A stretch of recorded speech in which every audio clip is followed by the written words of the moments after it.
اور پتے کی پتھری کی وجہ سے جو لوگ تنگ ہیں، عاجز آ گئے ہیں، آپ نے بڑی دعائیں استعمال کی، کوئی فاقہ نہیں ہوا۔ گھریلو ایک ٹوٹکا آزمایا ہوا میں آپ کے سامنے پیش کر رہا ہوں۔ آپ نے اس طرح کرنا کہ ایک بوٹی ہے جس کا نام ہے بتھوا، یہ پنسار سٹور سے بھی مل جاتی ہے اور دیہاتوں میں یہ اکثر مل جاتی ہے، دیہاتوں میں رہنے والے لوگ اس کو بخوب جانتے ہیں۔ یہ ایک بوٹی ہے، نام اس کا بتھوا ہے۔ 10 گرام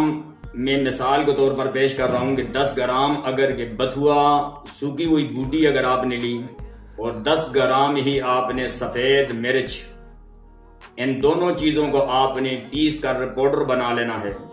چھوٹی چائے والی چمچ کا تیسرا حصہ اوپر نیمن نچوڑ کر اچھے طریقے سے یہ جب گلی ہو جائے، نیمن کے ساتھ، یعنی نیمن اس کے اوپر اتنا نچوڑنا ہے کہ یہ گلی ہو جائے، تو یہ آپ نے استعمال کرنی